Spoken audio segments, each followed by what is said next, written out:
Okay, getting everything ready and set up.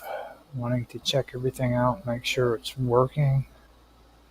I always have to check DLive. It's one of those tricky websites. So let me make sure that it's up and running. Looks like it's run. Audio sounds good. Need to go to the right channel on the strange or the Wonderful World of Weirdness. Make sure it's going. A couple of times I accidentally did the live stream on the same or on the wrong channel on YouTube. So for everybody on the Wonderful World of Weirdness, I apologize. It sounds good on YouTube, but I still need to go and make sure that it's in the right playlist. Okay, sounds good there. I'm going to have everything up and running here in a minute. Rumble's usually the last one to actually be ready to go. So let me see here. And what I'm oh, it's actually going. That's it. It's actually running. So Rumble is up and ready to go. And let me see here. I'm gonna go check Kick out and Twitch too, so I can see for sure if they're running. Let me see here. So today's going to be an episode of The Cut, and this week I will have better streams for The Cut and for Weird Science. Last week didn't go over too well, and I apologize for that, but I'll make up for it this week. Well, the cut wasn't really all that bad, but it could have been better. I completely dropped the ball when it comes to Weird Science, though, so I apologize about that. Let me see what the audio sounds like. Yeah, it sounds good on Kick. Now, Twitch is the one I need to check too. Not that I really need to. I'm kind of thinking about ditching Twitch, to be honest with you, because like I get these views, but that's about it, you know. I've had freaking this account for I don't know how many years now, and it doesn't seem to really pay off very much when it comes to having it. So yeah, it sounds good on Twitch as well. I'm going to do something real quick. I have to take care of a problem. I keep getting bots on my videos that want me to like buy into their viewership, pay for them to give me fake views and stuff like that. So I have to constantly go in and delete them. So I'm going to do that real quick. Now I've done all my sound tests and everything, and what I'm going to do is put some music on until the top of the hour, and I will let you guys listen to that. And when that is done, I will be right back to start the show. So with that being said, I hope you guys enjoy this. This is from Mr. Robot, aka Illuminati, on Rumble.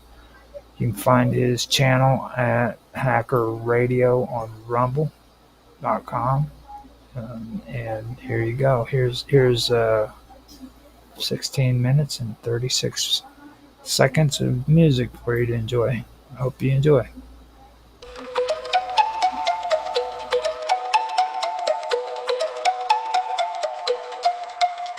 Awakening from an epic dream, awakening from the long dark night. Awakening from history, awakening from the reality. The liberation of the human soul to consciousness of the one and all.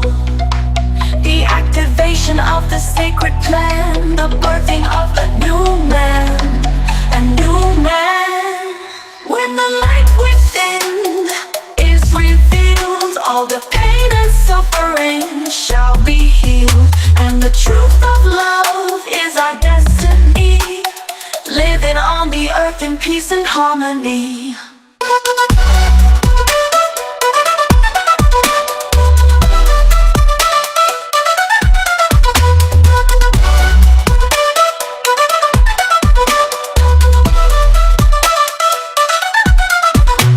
Awakening to new perceptions, awakening to the joy of life.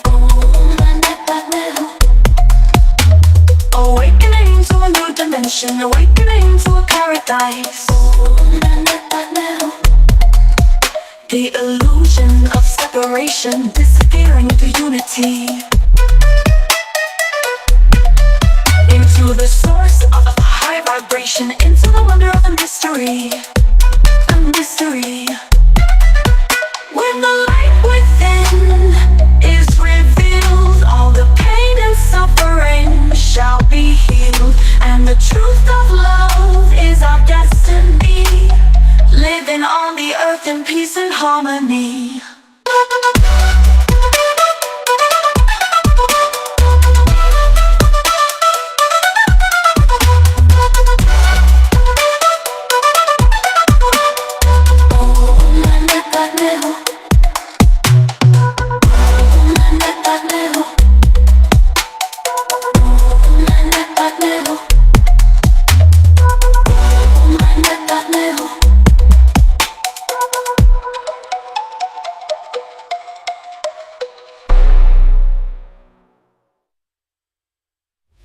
Theophilus Thistler, the thistle sifter, is sifting a sieve full of unsifted thistles. Thrust 3,000 thistles through the thick of his thumb.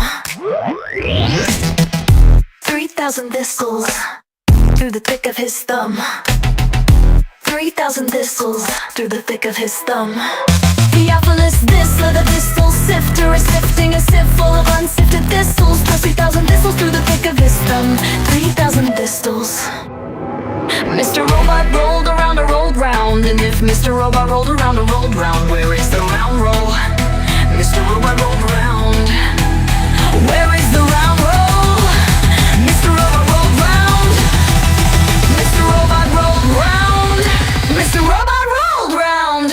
And if Mr. Robot rolled and rolled round, and if Mr. Robot rolled around and rolled round, where is the round roll? Mr. Robot rolled round. Here is an exercise demonstrating the union of in at the end of words, dividing and gliding and sliding and falling and brawling and sprawling and driving and riving and striving,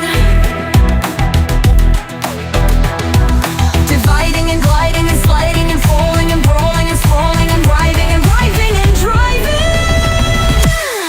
Theophilus Thistler, the thistle sifter, is sifting a sieve full of unsifted thistles. Plus 3,000 thistles through the thick of his thumb.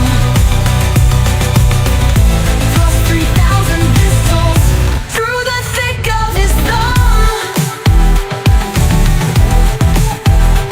3,000 thistles through the thick of his thumb. Theophilus Thistler, the thistle sifter, is sifting a sieve full of unsifted thistles. Plus 3,000 thistles through the thick of his thumb. 3,000 thistles. Mr. Robot rolled around and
Once the gods carved earth like a cosmic chessboard, Poseidon claimed Atlantis, his star-born accord.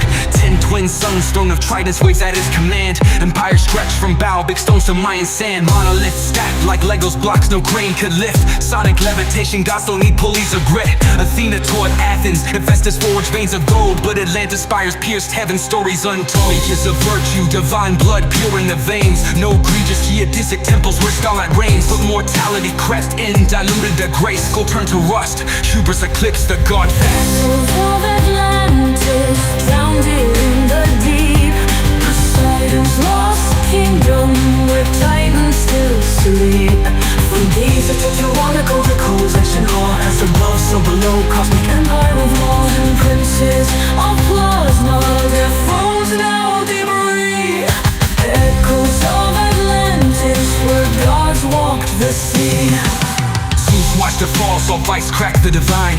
Pyramids hummed warnings, but they ignored the signs. Sky split with fury, tsunami swallowed their pride. Atlantis sang screaming, but blueprints survived. Baalbek's foundation, stones that defy modern math. 1,000-ton puzzle, gravity's aftermath. Scholars still baffled how they align the stars. They rode cosmic currents, breaching space-time's bars. Now divers chase shadows where crystal cities gleamed. AI scans the ocean, but truth a half-dream. Dream Freemasons whisper maps in their lodges of lore. Plato's Critias, a metaphor or a war. Echoes of Atlantis, drowned in the deep. Poseidon's lost kingdom, where titans still sleep. From Giza to Tiwanaku, the co-attention all as above, so below. Cosmic empire of law, 10 princes of plasma, their thrones now debris. Echoes of Atlantis, where gods walk the sea.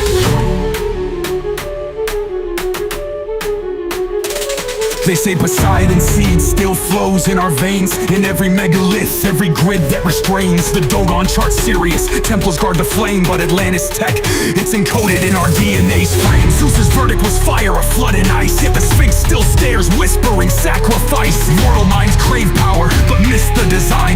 True kings rule through resonance, not bloodline. Now decode the ruins, their psalms etched in stone. A star-born king's empire, now dust and bone. The hall of records buried neath Giza's cold gaze holds anti-gravity schematics from pre-flood days. Crystal engines hummed, Orgon fueled their might, till pride turned their frequencies dissonant blight. The Anunnaki fled, Mars colonies crumbled. Leviathan's bones and the Mariana rumbled. But Poseidon's ghost rides the Bermuda's mist. Evolve past the greed or drown in the abyss. Tsunamis taller than gods crack continents like eggs. Jungles of Egypt drowned, turned to sand in Poseidon's regret. Mammals shrunk to lapdogs, skies choked by volcanic breath. Waves circled the globe thrice, 3 funerals for death. Up Nepistim, rode the arc of frequencies, not wood. Up Tetrahedron ziggurat where anti-grav pulses stood.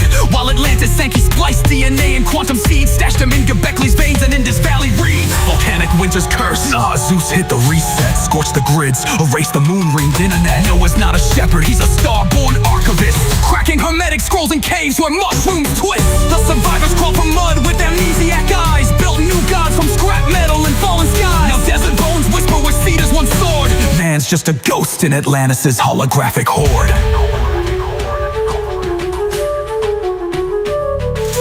Blood wasn't water, it was math. A codex purge, Enoch's nightmares digitized in the cosmic surge. As above, so below, the blueprint stays true. Rise from the ashes or drown in what's new. The flood wasn't water, it was math. A codex purge, Enoch's nightmares digitized in the cosmic surge. As above, so below, the blueprint stays true. Rise from the ashes or drown in what's you. Echoes of Atlantis drowned in the deep, the deep. Poseidon's lost kingdom, where titans still sleep. From Giza to Tiwanaku, their codes etched in awe. As above, so below, cosmic empire of lore. 10 princes of plasma, their thrones now debris. Echoes of Atlantis, where gods walk the sea. So when you see Stonehenge, Angkor Wat spire, know Atlantis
20 years, a block every 2 minutes. Hieroglyphs scream their pride, but not a how and what's written. Modern science scratches heads, these structures can't be mimicked. Copper tools, now scholars tripping, logic thinly stretched and twisted. Ran an obelisk, 1,000 tons dragged across the sand. Today's crates can't lift a fifth, what force moved them by hand?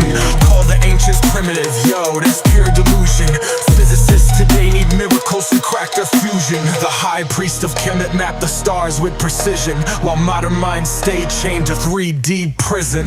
Land of the lost, esoteric Egypt, hidden with an allegorical crypt. Written in the language of symbolism, advanced knowledge cloaked in simple living. Secrets that rewrite history's episode. As above, so below, the hermetic code. Key of life unlocks the heavenly abode. Conscious matrix, alchemic pyramid ode. The sphinx wears water scars, a flood from ancient skies. Explosives crack the pyramids, no tombs, just hollow lies. Mummies stolen? Nah, that's ego talk, a weak hypothesis. Truths buried in the stars, encrypted in the myths. Sacred geometry, pagan songs, the roots of Christendom. Pythagoras knelt at their feet, Jesus learned the kingdom.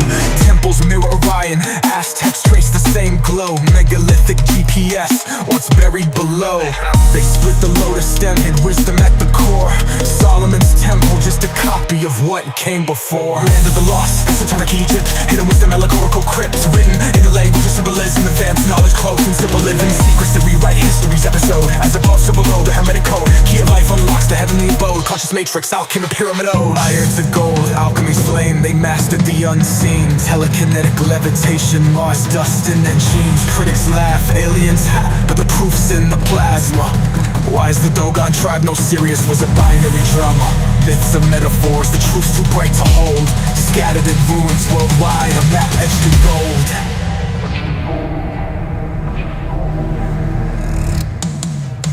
They call themselves Negeru, gods with cosmic ships. Gifted fire, math and law, then dipped beyond the eclipse. Now academia's gatekeepers mock what they can't measure. The scales of Ma'at weigh soul, not tech or treasure. The Zet Tepi dawned when gods walked as king. Left blueprints in Gobekli Tepe and the Nazca line. The Emerald Tablets truth burns through the scholar's denial. We're echoes of starlight reclaiming our trial. When you stare at the sky, feel the ache in your chest. That's ancestral memory. We're all cosmic guests. The pyramids hum a hymn, rising cold the divine. As above, so below, till the world's realigned. Land of the lost, esoteric Egypt, truth's a spiral, eternity script. In a language of symbolism, we're the gods we've been missing.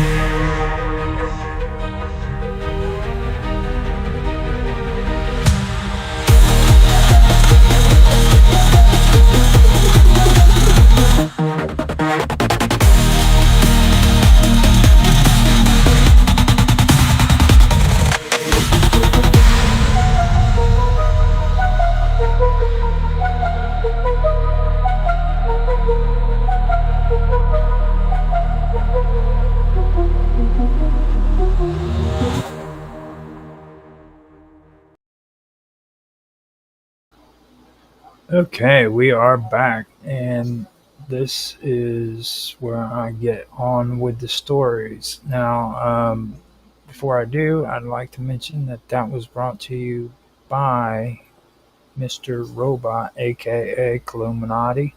You can find his channel on Rumble as Hacker Radio. So if you guys enjoyed what you heard, check him out. Give him a thumbs up, whatever, like, subscribe, share. Leave a comment for him and let him know how much you like his music.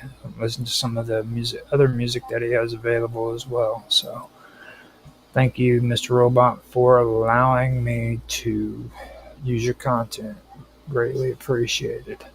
Now, this week he was supposed to show up and kind of give us a little breakdown on what he came up with when it came to the naming of America. But he has gone silent for what I can tell as being at least 9-10 days. On Mr. Robot, he probably went to a sabbatical out in the deserts of unknown origins or locations where he smoked excessive amounts of drugs and maybe played around with the DMT a little bit and had lost his way. You never can tell with Mr. Robot. He's probably stranded somewhere in his underwear. So if you guys see some crazy dude in his underwear running stark naked through the desert, please help him out. Now, I do have a comment on YouTube from Bleezy G, and she says, or he, one of the two, says, "You think hackers could hack the Optimus robots?" Well, sure they can. I also think that hackers can hack a pizza pie or, you know, anything. I think the word hacker has been really changed, according to what I've heard from my buddy Mark Edworthy. You know what I mean? I think that the word hacker has been really misused a lot in recent years. So, sure, I'll go along with that. I think that hackers could hack the Optimus robots.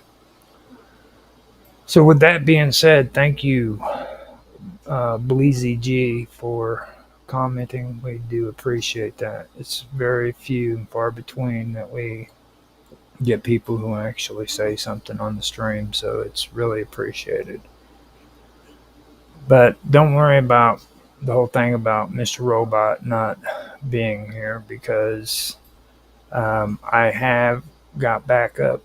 That means I actually have information for the cut that I can go ahead and read, and then maybe later on we can have Mr. Robot come in here and kind of give us a breakdown on the naming, how the naming of America came about being. So he might be upset with me too, because we had a pretty good conversation about remote viewing, and he's really spiritual when it comes to remote viewers. So we get like that on some of our episodes, other than on the Wonderful World of Weirdness. We get down and dirty about some stuff sometimes.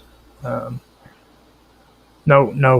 harm intended. It's just the way we roll, me, him, and Mr. Edworthy. So that being said, let me go ahead and get started with the topics that are scheduled to be said. So first of all, let me get started with this one. Hi Brazil, sometimes simply called Brazil in ancient texts and maps. Now, this is a fascinating subject that's steeped in mythology, folklore, and maritime legend. It is often described as a phantom island that appears and disappears off the west coast of Ireland. Stories about this mysterious land have been passed down for centuries, blending history, cartography, and mystic traditions into one enigmatic narrative.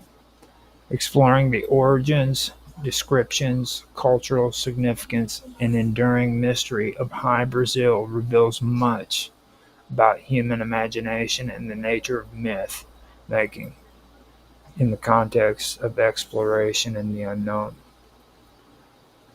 The earliest reference to High Brazil date back to medieval times, when it first began to appear on maps and sailors' logs.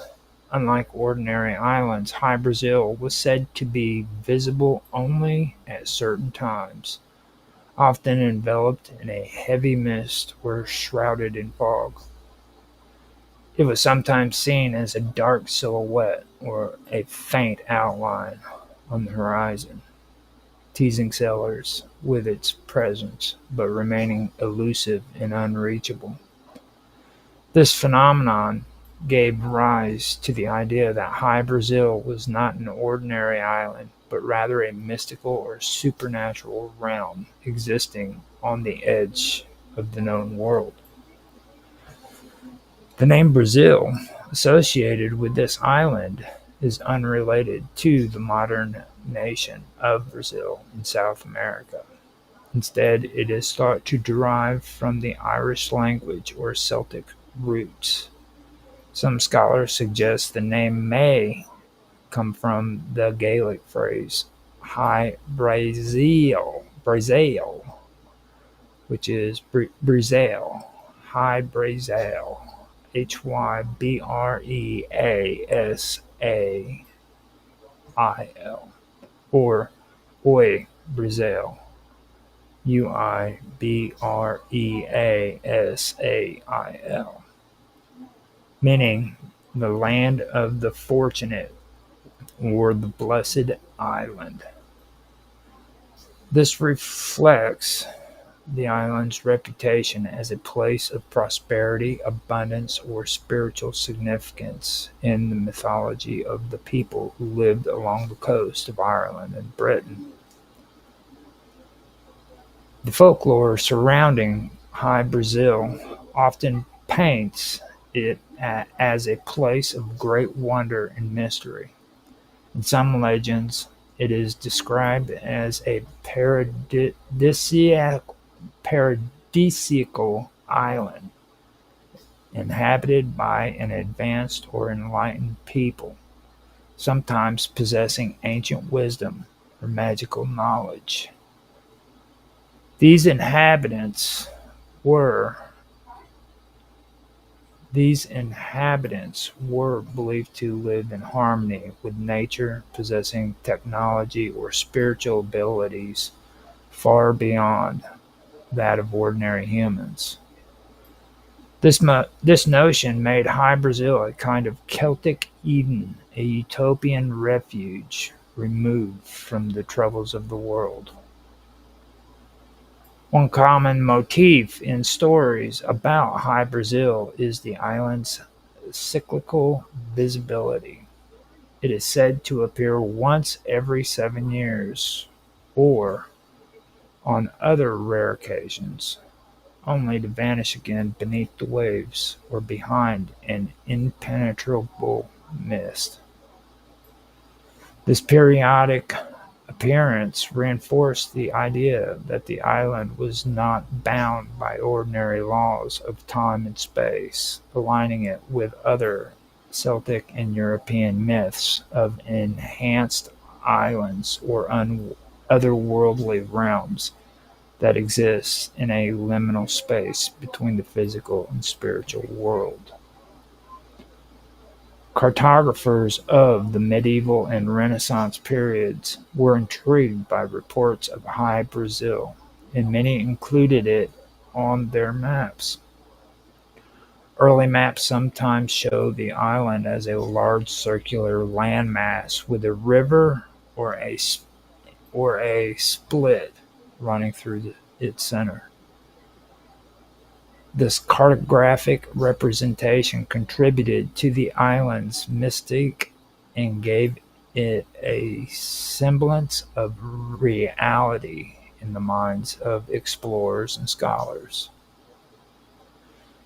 It became a landmark of sorts, symbolizing the edge of the known world, a boundary between the familiar and the unknown. Sailors' accounts further fueled the legend. Numerous seafarers reported sighting the island, but often failed to reach it due to bad weather, fog, or inexplicable navigational difficulties.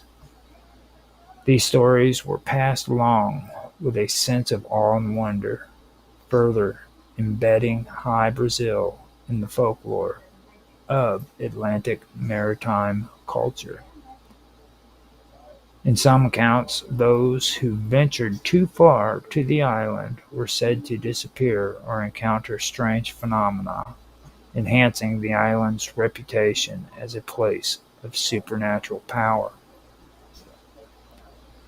The concept of Phantom Island or islands, like High Brazil, is not unique to Irish lore. Across many centuries, tales of elusive islands that appear and disappear or exist in hidden realms are common. These islands often serve symbolic functions representing hopes, fears, or metaphysical ideas. High Brazil fits into this larger pattern, acting as a symbol of the human quest for knowledge and the fascination with places just beyond reach. High Brazil has also been associated with esoteric and mystical traditions. Some modern interpretations link the island with secret societies, hidden knowledge, and mystical geography.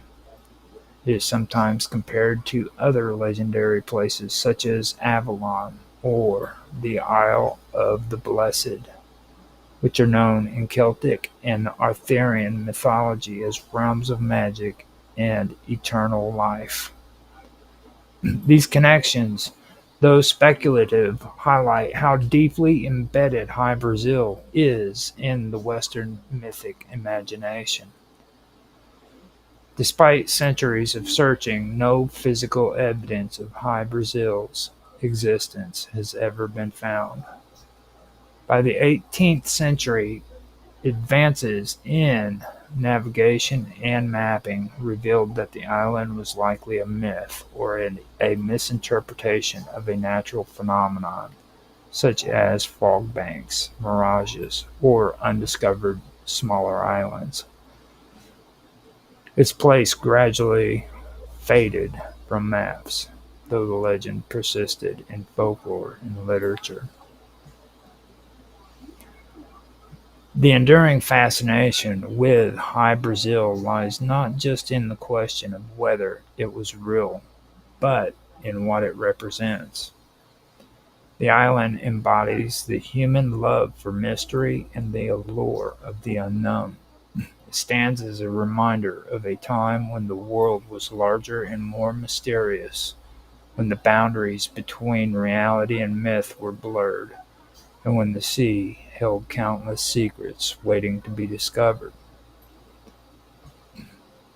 In literature and popular culture, High Brazil has inspired stories, poems, and artistic works that explore themes of mystery, discovery, and enchantment. Its image as a hidden paradise or gateway to another world continues to captivate the imagination. Writers have used the island as a setting for tales of adventure, magic, and the supernatural, weaving it into the tapestry of mythic places that define human storytelling. Moreover, the story of High Brazil intersects with historical themes such as exploration, cartography, and the expanse of human knowledge. It illustrates how early explorers and mapmakers grappled with uncertain information and how legends could shape perceptions of geography. In this way, High Brazil is part of the broader history of human interaction with the sea and the unknown. The island's mystical qualities also invite reflection on the nature of belief and the power of myth.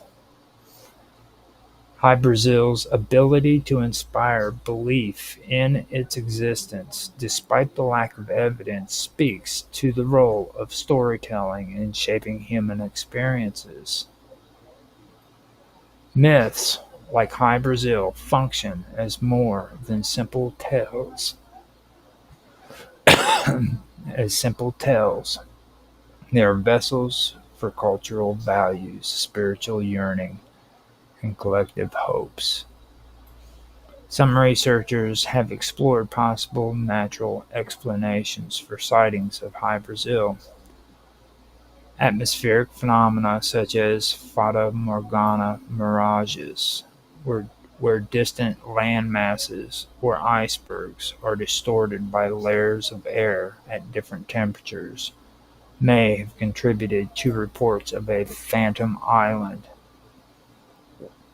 Additionally, the presence of real islands or skulls in the Atlantic, occasionally hidden by fog or mist, might have given rise to sightings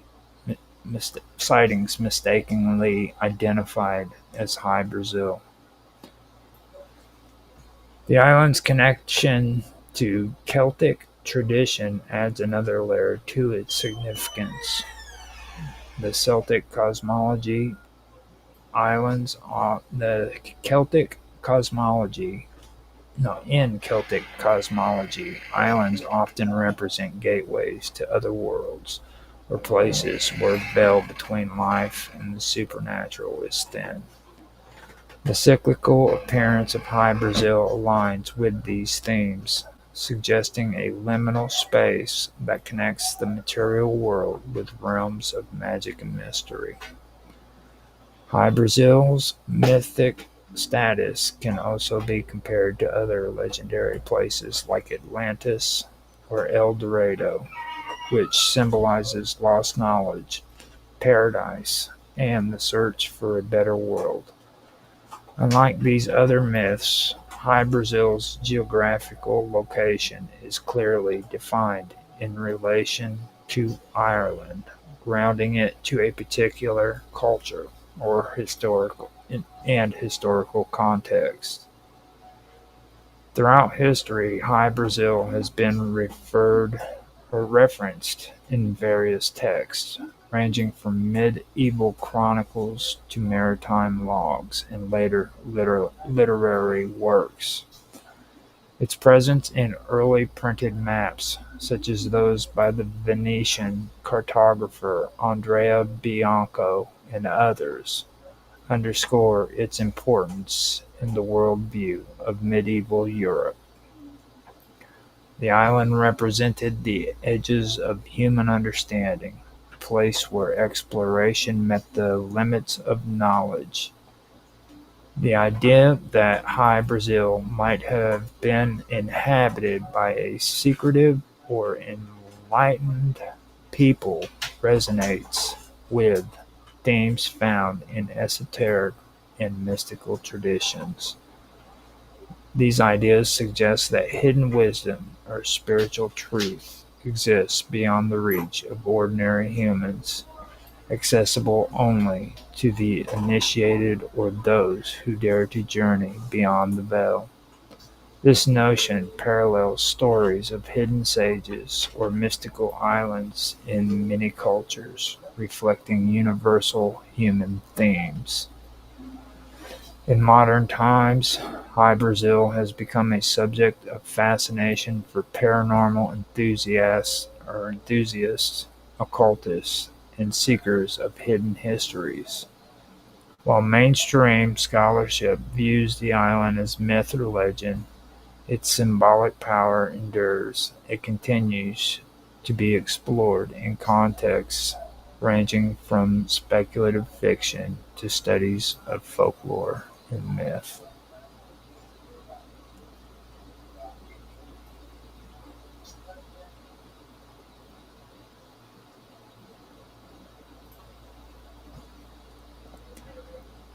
The Great Stink of London was a defining moment in the history of urban sanitation, a catastrophic event that brought an entire city to the edge of collapse through the sheer force of its own waste. It unfolded during a sweltering summer in the middle of the 19th century, when the River Thames, the lifeblood and artery of the British capital, became so saturated with human and industrial excrement that the very air of the city turned toxic. What had been simmering quietly for decades beneath the surface of polite society suddenly erupted into a crisis that could no longer be ignored.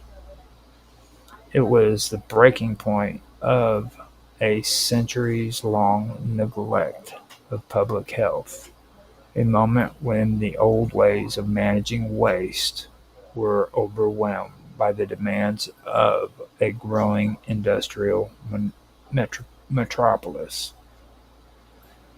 The Great Stink, as it came to be called, forced the ruling classes to confront the filth they had allowed to accumulate and led to the birth of modern sanitation in London.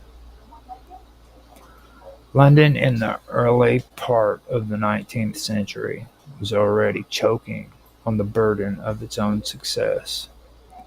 The city had grown to become the largest urban center in the world, a pulsating heart of commerce, politics, and empire. Its population had exploded as people poured in from the countryside and across the empire in search of opportunity. But while the buildings, factories, and docks multiplied, the city's infrastructure remained largely medieval. Most households relied on cesspools, privies, and chamber pots, with no centralized system for removing waste. What could not be carted away by hand was dumped directly into the streets or into the Thames. As the population grew, so too did the filth. By the 1840s, London's once proud river had transformed into an open sewer. The water that many still used for washing and drinking teemed with bacteria, decomposing matter, and chemicals. Disease flourished in this cesspit, with repeated outbreaks of cholera, typhoid, and dysentery that claimed tens of thousands of lives. Yet, despite the mounting toll, action was slow to come. Many in authority still clung to the Malsama theory. Many in authority still clung to the miasma theory, the belief that disease was caused by foul odors rather than by contaminated water. Rather than addressing the pollution itself, they attempted to cover it with perfumes, vinegar, and lime. The introduction of the flush toilet only made matters worse. Though a marvel of convenience for the upper and middle classes, these devices discharged enormous quantities of waste directly into the already overloaded cesspits and sewers. When these systems could not cope, the content overflowed into the Thames. In a tragic irony, public health reforms intended to eliminate disease by banning cesspools only hastened the river's transformation into a vast drain. With each passing year, the Thames grew more toxic. The tipping point came during an especially hot summer. The sun bore down relentlessly, and the shallow, sluggish water of the Thames began to bake. The stench that rose from the river was like something out of a nightmare. Fish floated belly up in the oily water. The water was thick with a nauseating vapor that clung to every building and crept through every open window. The smell was so overpowering that sheets soaked in carbolic acid were hung from the windows of government buildings in a desperate attempt to block the fumes. Even this proved useless. Members of Parliament, whose chambers stood just above the river, were driven to gagging and tears as they attempted to conduct business. One by one they fled the chamber. Newspapers documented the horror with gory detail, calling it the Great Stink. Writers likened the river to a corpse laid out in the sun. Public rage and fear reached a fever pitch. At last, political leaders could no longer look away. What cholera could not achieve, the stench finally did. Emergency funds were released, and the government turned to a civil engineer whose work had long been overlooked. Joseph Bazalgette had been warned for years that London needed a modern sewer system. Now, at last, he was given the authority to build it. Bazalgette's plan was massive in scale and visionary in scope. He hoped a system of intercepting sewers that would run parallel to the Thames, collecting waste before it reached the river and carry it eastward away from the city. These new sewers would rely on gravity and pumping stations to move waste towards treatment sites far downstream. Construction began almost immediately and continued for many years. The work was grueling, requiring thousands of laborers to dig deep trenches beneath the city's teeming streets.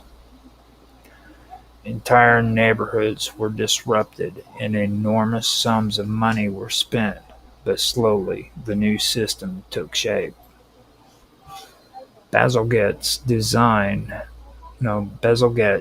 his sewers with a level of foresight rarely seen in public works.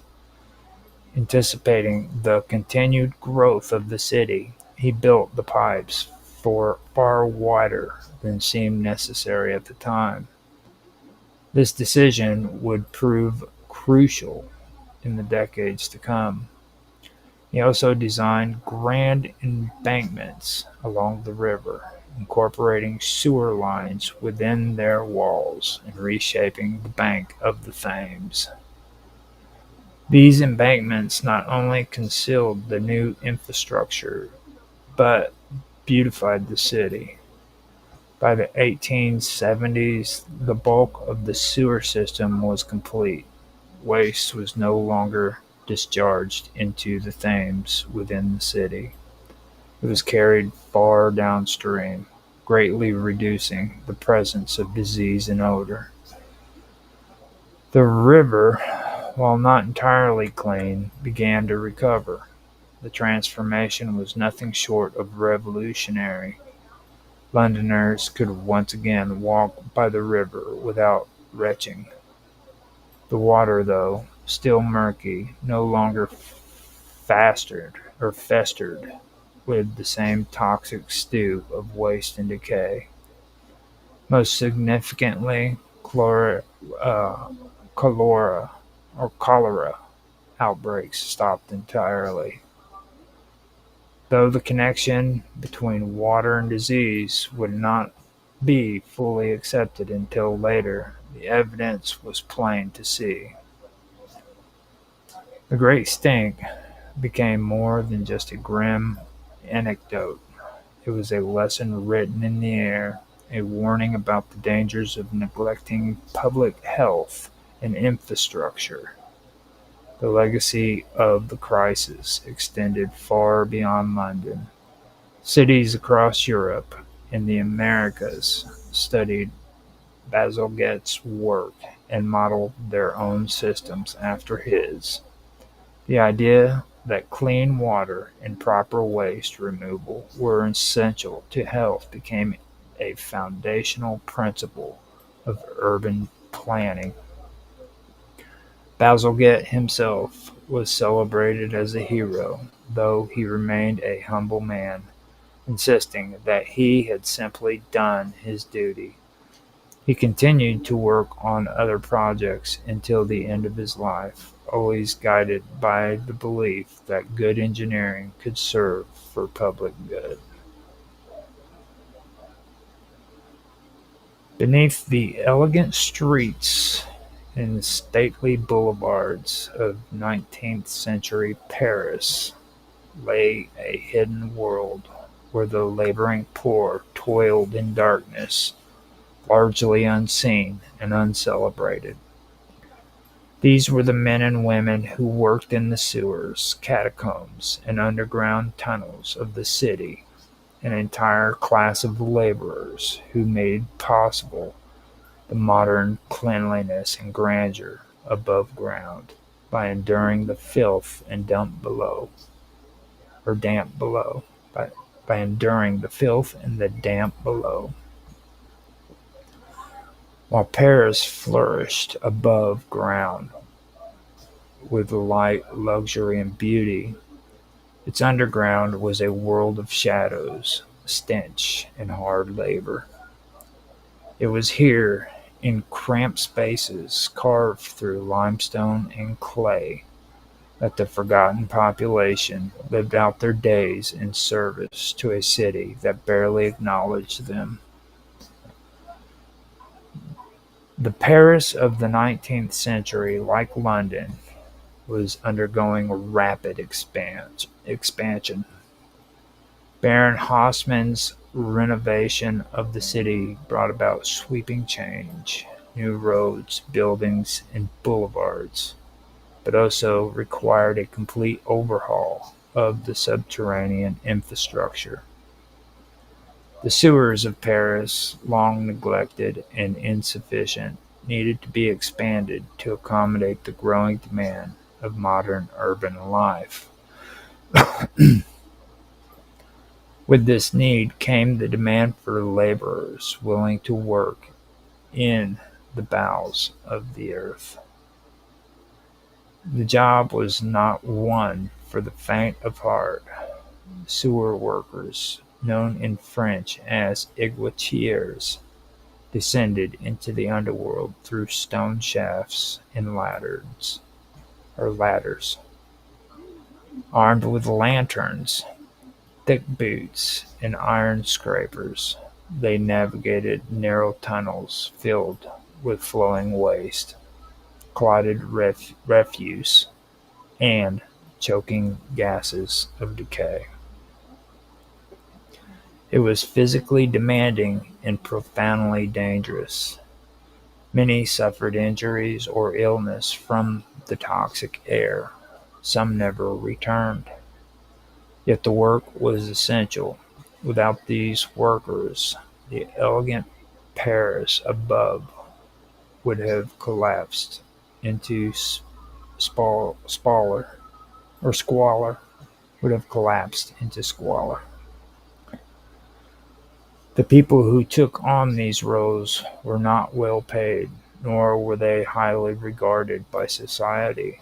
Most came from the poorest neighborhoods of Paris, from families long accustomed to hard labor. Some were born into the work, sons following fathers into the tunnels, inheriting not only the profession, but the knowledge of how to survive below. They learned to navigate the maze of corridors, to read the trickle of wastewater, and detect blockages by smell or sound. It was a knowledge passed down in whispers, tested by time and danger. Others came to the work through desperation, immigration or immigrants, and unemployed, and ex-convict. These often found their way into the underground workforce when no other doors were open. These workers formed tight bonds, relying on each other for safety. The darkness required trust in the constant risk of cave-ins, collapses, or floods bound them in a silent fraternity of survival. The catacombs of Paris, once ancient quarries, were another part of this subterranean world. These passages, stretched for miles beneath the city, were later used to house the remains of over 6 million dead after the overcrowded cemeteries above began to poison the water supply. During the reburials, teams of laborers worked night and day exhuming corpses, transporting bones, and stacking skulls in grim patterns deep underground. These men, often working by candlelight, had to endure the overwhelming stench of decay, the risk of collapse, and the psychological toll of handling the dead in such vast quantities. Many wore cloths soaked in vinegar over their faces, but even this was no protection against disease. And yet they persisted, driven by necessity, by hunger, or by the steady, if meager, pay the city provided. The workers were not alone in the underworld. During certain periods, particularly after the upheaval of revolution, others came to the tunnels for reasons beyond labor. Criminals used the darkness to hide stolen goods or escape capture. Rebels gathered secretly, using the maze as a place of conspiracy. Even a few artists and mystics descended into the earth, seeking silence, madness, or inspiration in the company of bones and dripping stone.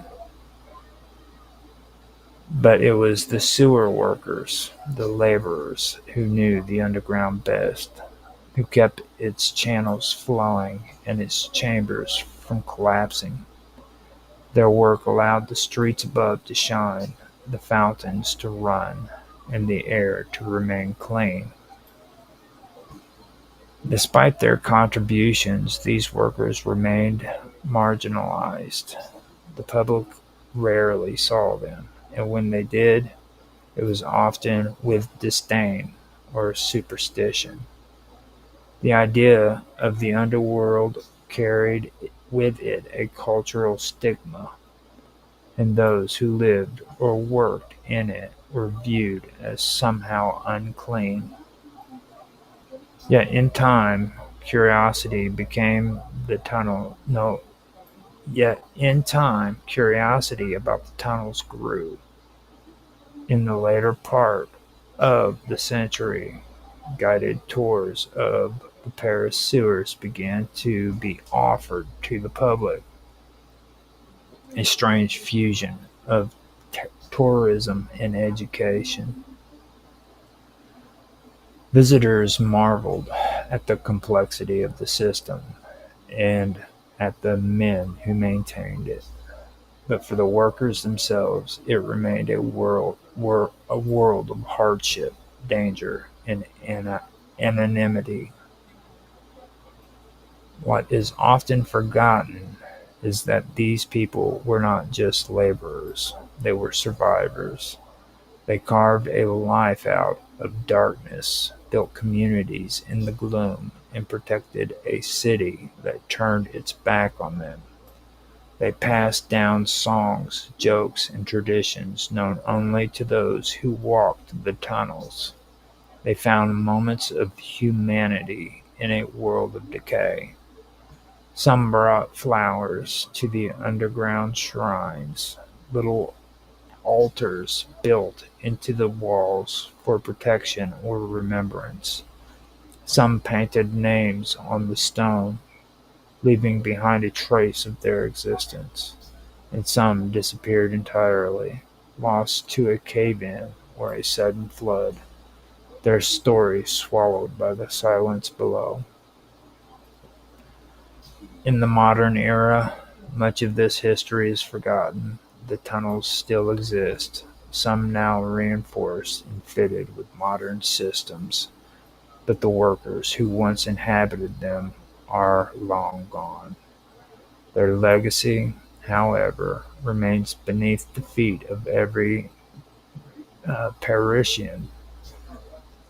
They were the shadow people of the Golden City, the silent labor behind the beauty. Without them, the streets above would have drowned in their own waste, the light would have dimmed, and their air would have turned to poison. The people who lived and worked under Paris in the 19th century were the unsung guardians of a city that loved the light but depended utterly on the dark. Their world was one of filth and fatigue, yet also of quiet resilience. They taught us that even in the foulest depths, humanity endures, not in the grandeur or fame, but in toil, persistence, and the shared duty to keep the world above running. They were the unseen keepers of Paris, and their story is etched not in monuments, but in the brick and mortar of its hidden veins. So yeah, there we go. That is today's episode of The Cut, and I hope you guys enjoyed it. Like I said, I was really having a little bit I was having some issues last week, so I wasn't able to really pull together very much when it came to weird science. But I do have that up and running. I'll have extra readings that will be available tomorrow, so expect it to be quite a bit longer. Last week I could only do a 30-minute stream, which I apologize for, but this week I'll make up for it. It'll be at least an hour and a half, maybe 2 hours, just to compensate for the amount of time that I put in last week. If you guys like this, do me a favor, like, subscribe, share, make comments. I'd love to hear from you. If nothing more, just to say hi. You guys can catch me on Rumble, YouTube, DLive, Twitch, Kick, and I don't know. There might be other places that I don't quite remember off the top of my head, but those are the major ones. On Rumble, I am at The Wonderful World of Weirdness, just like I am on YouTube, The Wonderful World of Weirdness. This also will be on my other channel, which is called Strange Stories. That was the channel that I had before I got involved with The Wonderful World of Weirdness. I usually put this video on there after I'm done live streaming it, so you can catch it again on there. On Twitch, you can find me at Infamous 1969, and on DLive and Kick, I believe it is Roger_Hanson that you can find me at. So yeah, if you guys are on those channels and you want to check me out, feel free to